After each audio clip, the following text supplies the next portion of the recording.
Welcome to Fluxedo Junction. I'm Scott Kuchler.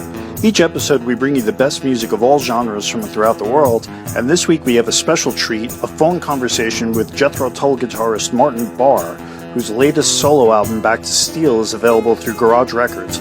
He'll be performing at the Bolton Center in Bayshore, New York on October 12th, so let's kick things off with the title track from Back to Steel here on Fluxedo Junction.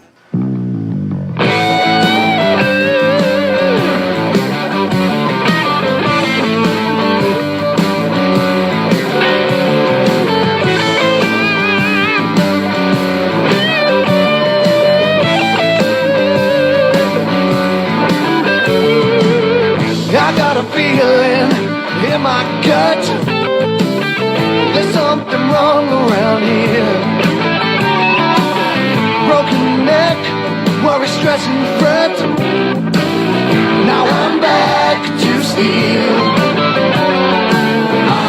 My head has gone weak with the time.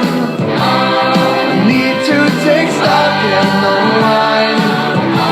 My body was pulled through the dust. Now it's the sun bursting through.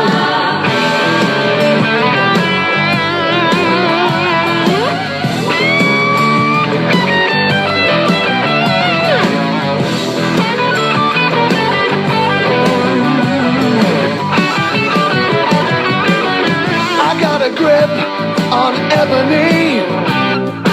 Tension fine-tuned each night. Weight is heavy on my shoulder, and I'm back to steal. My head has gone weak with time. I need to take stock and rewind. My body was pulled through the dust. Now it's the sun bursting through.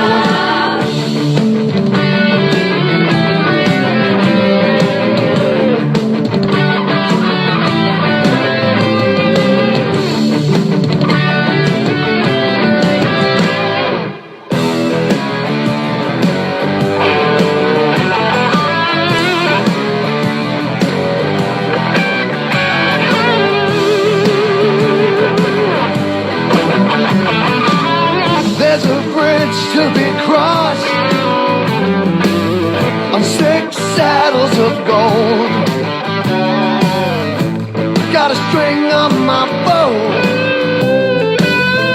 I'm back to steal. I got a feeling in my gut there's something wrong around here. Broken neck, worry, stress and fret. Now I'm back to steal.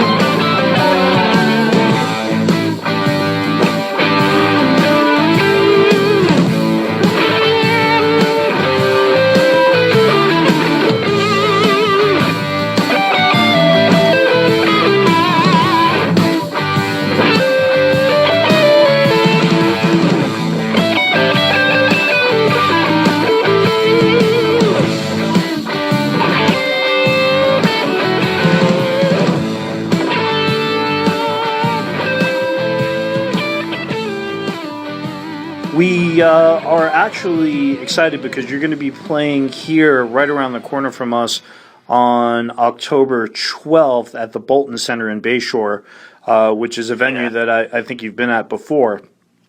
We did it last year, and it was a great place, but we really loved doing it, and I think that's the first thing we asked at the end of the show to the guys running it, says, please have us back, and they obviously said, no problem. Yeah, it's a great room. I've seen quite a few people there.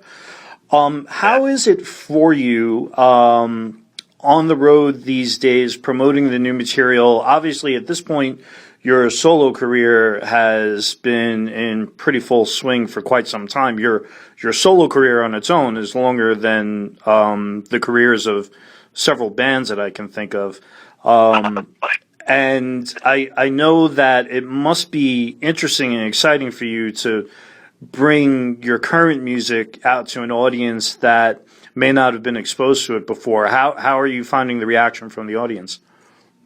The reaction is brilliant. I couldn't ask more. I couldn't be happier with what's going on, and it sort of, it feeds me. It revitalizes me, and I feel like a teenager inside. I'm not on the outside, but I love playing music more than I've ever enjoyed it in my life, and I'm really sort of motivated to have a great show. I've got a great band behind me, and it's just exciting playing. It's sort of like generally like the old days. That sort of buzz and that excitement that you get, and you're just looking forward to the next gig. It's a great place to be. Can we actually talk about the current band for a few minutes? Tell us who you've been playing with. Well, it's just my band, really, and I do other projects. I do a thing called Excalibur in Europe, and they'd love to come to the States, I know, but it's a big rock opera with an orchestra, guest appearances. I picked some guys from Supertramp, Moira Brennan from Clannad, and it's sort of very eclectic. It's based on the story of King Arthur. And it's a big grand rock opera. We play to sort of 20,000 people a night. It's great fun, and from that I meet some amazing musicians. And but one of the guys doing it was a German heavy metal rock star called Eric Fish, and because we got on really well, I played flute on his record. I'm playing heavy metal flute. It's brilliant. It's just nice, It just opens another door, and I'm, traditionally I never say no to anything. If somebody says, "Can you play on my record?" Yeah. Who are you? I like to sort of open the field a bit and push myself a bit further. Is that liberating for you in any way, having been locked into a specific classic rock formula for so many years as you were? It must be really nice to be able to express yourself in directions that you wouldn't necessarily have been able to go in previously. Now that you're operating under your own name and your own identity, and have been for a while, has that taken you down avenues that you've always wanted to go down and just never could before? Yeah, you get into a situation that becomes normalized. I think that you could say that to most people on the planet, that your job might not suit you 100%, but you get used to it, you get comfortable with it, and it becomes your sort of day-to-day regime. And I love Tull. I love the audiences. I have great respect for the music, and I've had a wonderful 43 years playing Jethro Tull. But, at the end of it, I was out on my own, and I realised how little guitar playing I've been doing in the last year. So it really was a release. It was like a different job completely, and I really enjoy it. It's strange. I think I didn't realise how little I had to do and how much I like to do. And I love arranging music. I love writing music, and I love playing the guitar. So I've got huge amounts of all of that being out on my own.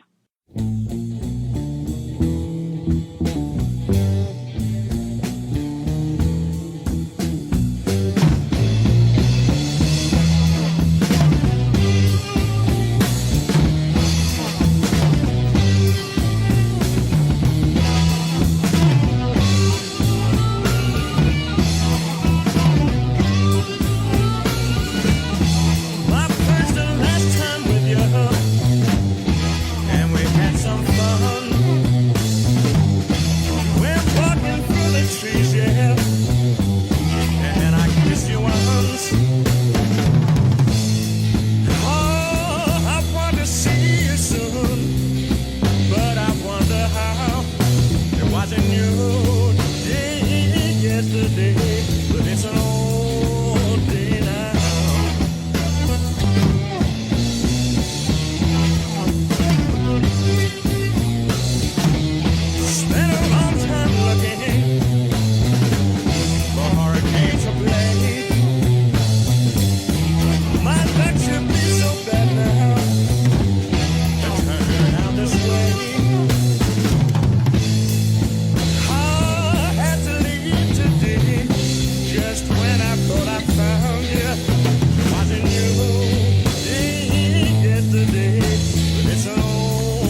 Well,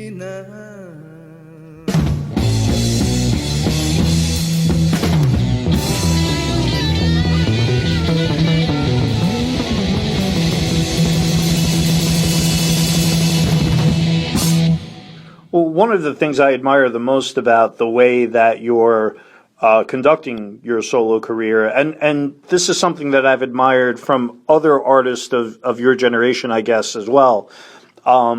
I did an interview with John Paul Jones a while back, and I went through the whole interview without ever asking him about Led Zeppelin, because I've listened to him be interviewed about Led Zeppelin a million times. I was way more interested in hearing about his film scores or his solo albums or the things he's produced or been involved with.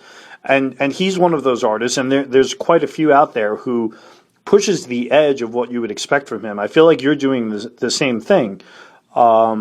This music is not Jethro Tull music, and that's what I love about it. As much as I love Tull and what you did with that band, I'm very interested in hearing you go in new directions and try new things out that you just might not have been free enough to do in a situation where, people are expecting you to play the same 20 songs that they hear on classic rock radio all the time. It must be a lot of fun. Yeah, well, I'm glad you mentioned John Paul Jones, because I think he's an incredible talent, and I think there's more of him in Led Zeppelin than most people realise, because he was writing so much of that music. He is a phenomenal musician and music writer, and I guess that traditionally in a band the singer gets the limelight, and I remember in Tull days that I used to get the odd interview and the odd magazine article, but essentially Ian was the figurehead and the spokesperson, and which is fine because he was great at doing that, but the sad thing is that in any band, everybody has something to say. Everybody has things that they do, and different projects, and they're as important as everybody else. So, and I'm like, I'd like to sort of look beyond the surface to see what's going on in music with different musicians as well. I think it's sort of biased. The industry is biased towards the people who have sort of flamboyant personalities that probably sell magazines, but it's too obvious. I think it's always good to look beyond that. Well, you actually just dovetailed nicely into the next topic I wanted to ask you about, which is navigating the music industry in its current state. And I'll preface this question by saying I've worked, aside from broadcasting, I've worked for record labels before. I always say I started working in the music industry or the record industry just in time to see it all sort of fall apart. It was like 1996 when I got started, and right around that time Napster and all those things started happening.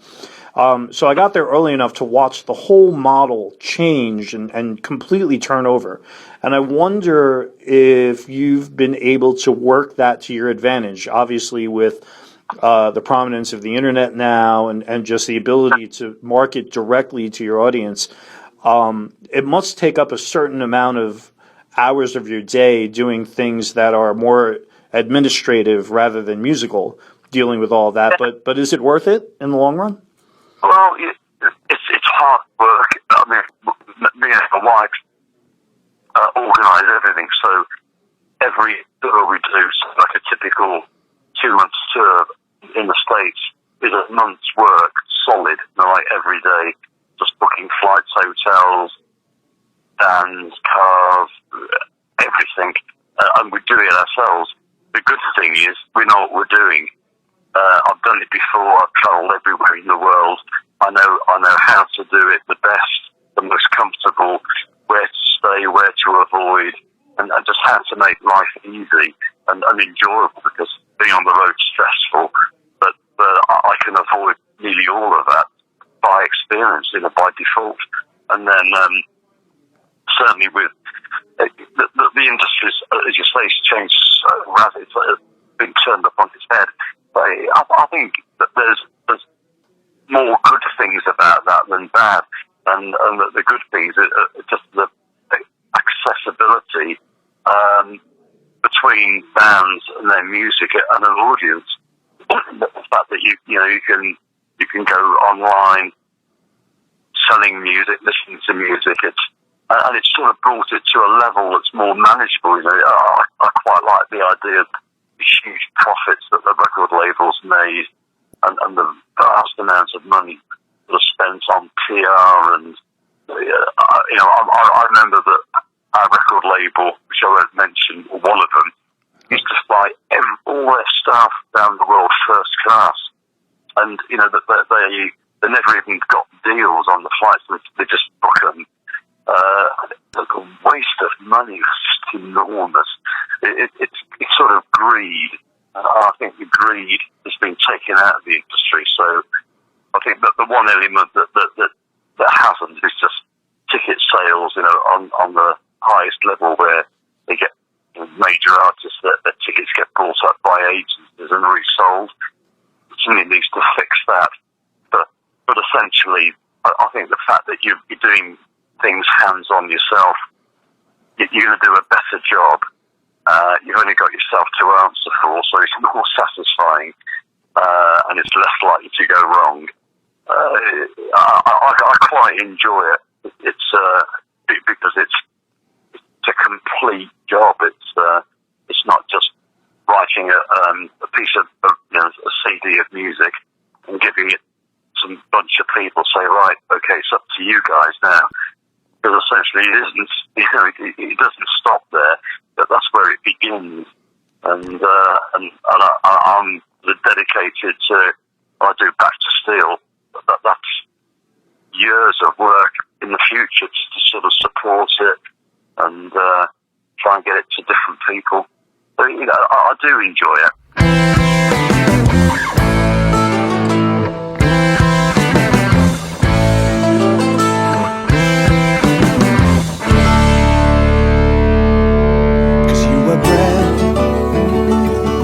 For humanity and the soul to society. One day you'll wake up in the present day, a million generations removed from expectations of being who you really want to be. Skating away, skating away on the thin ice of a new day.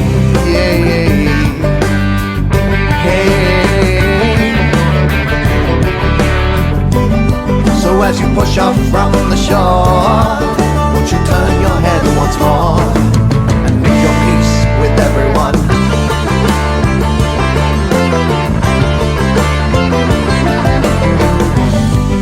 For those who choose to stay, will live just one more day to do the things they should have done.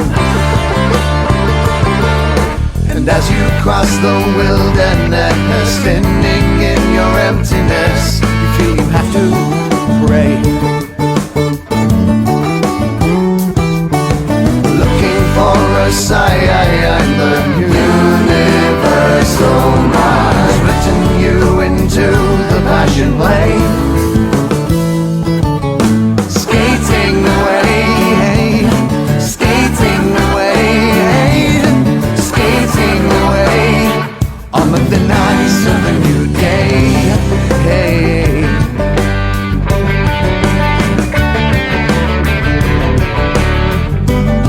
And as you cross the circle line, the ice wall creeps behind. You're a rabbit on the run.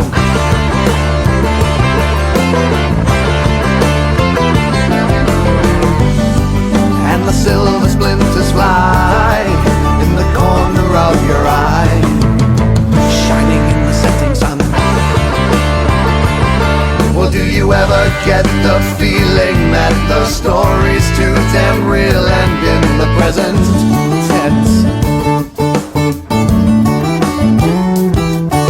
that everybody's on the stage, and it seems like you're the only person sitting in the audience,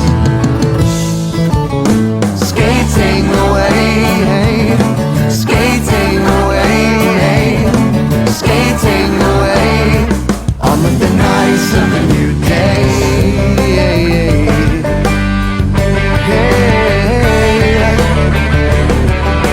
Skating away, skating away.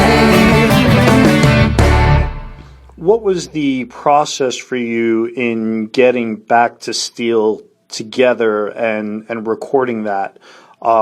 Did the songs happen first and then you assembled the musicians and the production team around it, or did you go into the studio with the intention of developing the material on the spot and then working on it from there? Yeah, I'm sort of more. I write the music.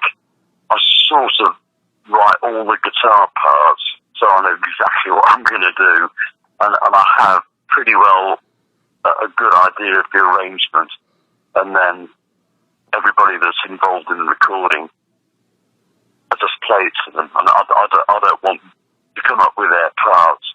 I just want to see what they think and how they interpret it, and pretty well all the time it's great, you know, because they've got a fresh approach, and it's part of their gig. And if you're a bass player, you want to come up with your own bass part because you want to inject some of your own personality into the music, and you know it's a grey area where you're not quite writing music, but yet you are, and that's what I did in Tull for 43 years.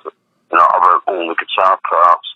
I wrote little bits that ideas came into the music from everybody, but that was sort of part of what we did. But essentially, there's a huge amount of preparation. So when I go in the studio, I'm pretty well 90% there, and I know it's going to work. I'm confident it's going to work, and normally we'll do 3-4 tracks a day. I mean, I do a lot at home, pre-production and post-production, but actually in the big studio, 2-3 days. Okay, well, I've done 8 tracks for a new CD for next year, and it took us 2 days in the studio. So it's pretty quick. It's instant.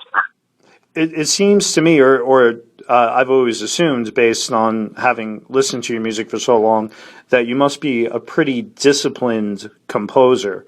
Do you, when you do come up with ideas for songs, and I'm sure it varies, but do you attempt to do it on any sort of a schedule? Do you have a space and a time where you seclude yourself and open yourself up to ideas, or is it a situation where you just grab what you can when it pops into your head and then develop it when you have the moment? Yeah, well, I go in the studio. I mean, sometimes I'll just be jamming in the studio. Then maybe to somebody else's record, I'm just trying out a guitar, just playing for a bit of fun. And something will come out and go, oh, that could be a good riff. And just a little cassette player, and I put all the ideas on. But mostly I'll get up in the morning, go in the studio and to write. And again, I'll just work on an idea. And then when I think I've got to the point where I need to sort of step away from it, it's all on a cassette player, like an old cassette player. And then I might move on and write another bit of music and put those ideas down. And then the next day, maybe 2-3 days down the line, I'll listen to everything I've come up with and sort of filter out the better ideas and develop them. So it's never, I've never written, well, maybe I have, but normally the music comes out over a period of a month, maybe, of just sort of jotting ideas down, developing them, maybe scrapping them if I don't like where it's going. There's no rules, but I spend a lot of time developing it, and I just think, that particularly with riffs and sequences, chord sequences, that there's so many little nuances, little places you can go. So I try and make sure that I've gone to every different corner before I know when to actually print it and say, right, that's it, that's the song, and it's going to stay that way.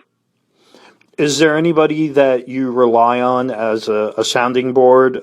Somebody that when you do come up with a song idea or you do finish a mix that you will play it to and say, tell me honestly, what do you think? Who do you lean on? Well, I have to say that it's just me, and the problem with most people is if you ask them what they think, that they're highly unlikely to say it's rubbish. They're highly unlikely to sit and listen to like a week of your work and go, you know what, that isn't good enough. So it's hard to get a very, very honest opinion, and maybe because I've been doing it for so many years, I've got an instinct for when something's right and when it's wrong. But I'm learning, that every time I do an album, I think I'm writing better. I'm more focused. It's more accessible musically to people. It's more listenable, I hope. And then I'm working hard on doing my lyrics and getting them to improve.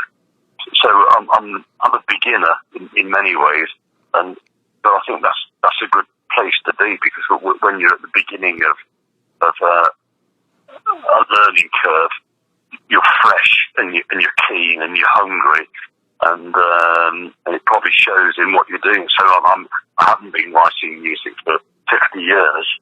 I've been writing music seriously for maybe 10 years, and so I'm still a youngster in those terms. Let me bring you songs from the woods to make you feel much better than you could know.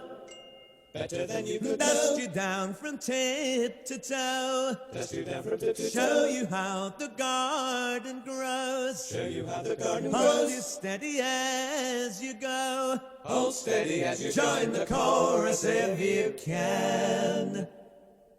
It'll make of you an honest man. Let me bring you love from the fields.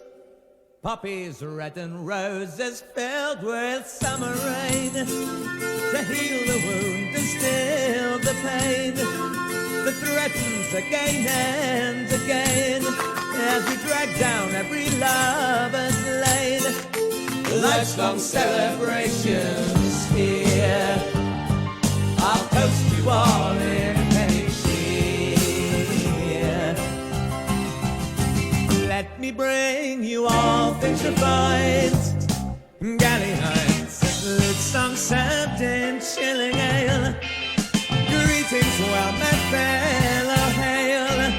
I am the wind to fill your sail, I am the frost to take your nail, a singer of these ageless times, with pitch and prose and gutter rhymes.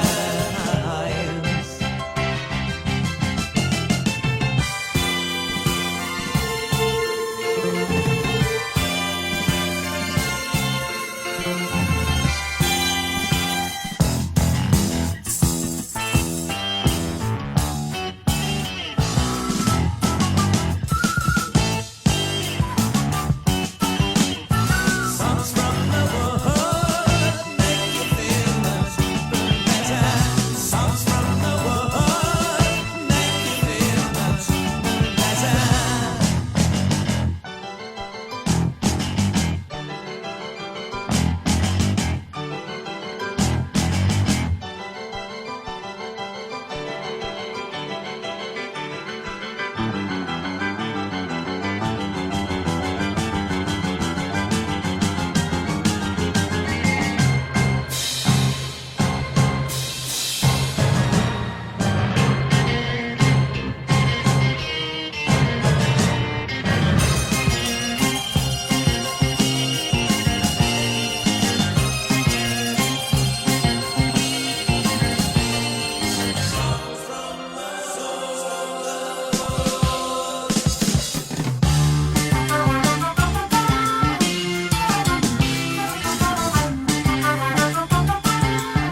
me bring you love from the fields. Poppies red and roses filled with summer rain, to heal the wound and still the pain that threatens again and again, as we drag down every lover's lane. Life's long celebrations here, I'll toast you all in any cheer.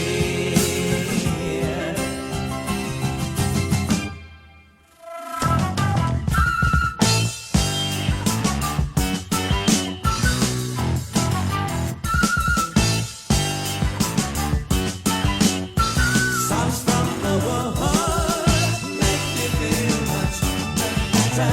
Songs from the world make you feel much better.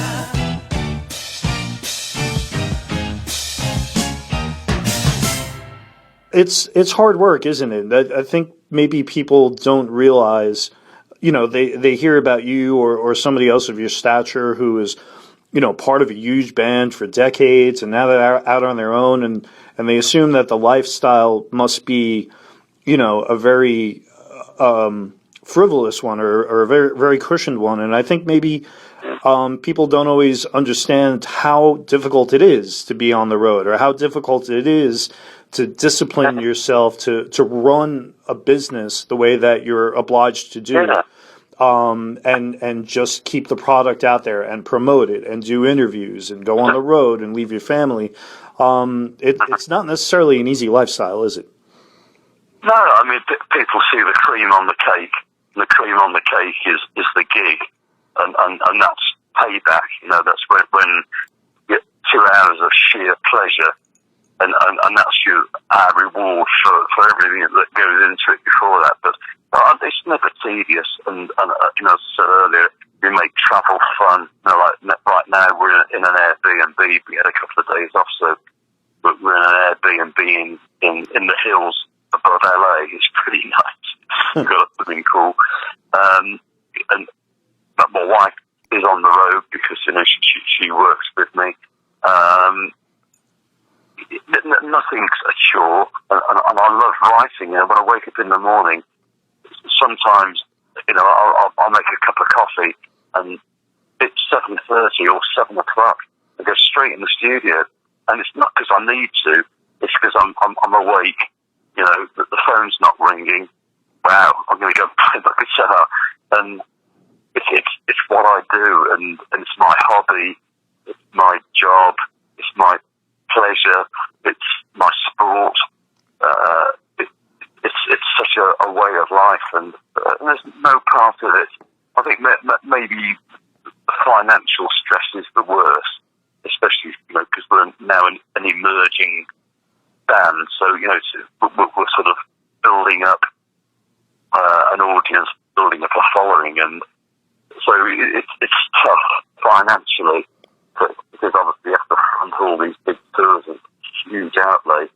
That's stressful, but the rest is just I love it. Well, we really do appreciate your career and your creativity, and we appreciate the fact that you're still out there doing it. I'm really looking forward to that show on October 12th. And Back to Steel is a wonderful album. For anybody who doesn't already have a copy, definitely get it. It's available at martinbarre.com. It's also available iTunes, Spotify, everywhere you get your music these days, it's available. And Mr. Barre, I just want to say thank you. I really appreciate your time. Oh, you're very welcome, Scott. Thank you. Thank you for giving me the time to talk. Absolutely. It's a privilege. And travel safe. Take care of yourself. Yeah, we will. Thanks so much. Thank you, sir. Take care. Thank you. Bye. And there you have it, the legendary Martin Barre. Really nice guy. It was so great to talk to him. Everything you need to know about Martin Barre, you can find at his website, martinbarre.com. Barre, of course, is spelled Barre. He's going to be at the Bolton Center in Bayshore on October 12th. His new album, Back to Steel, is available pretty much anywhere you can download music or buy CDs, if you can still find one of those places. And once again, my name is Scott Kuchler. This is Fluxedo Junction. Thanks for joining us. On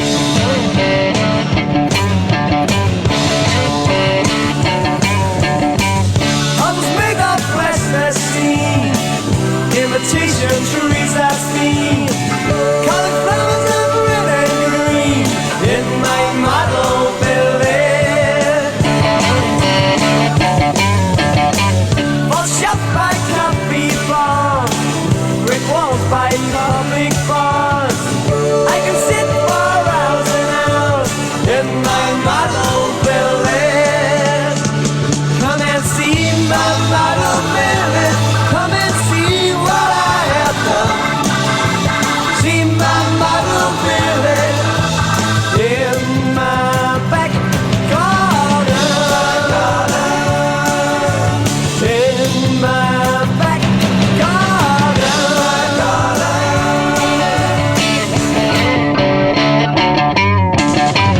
Got train sets and model cars. I can sit for hours and hours and hours and hours. Come along and won't you make that scene?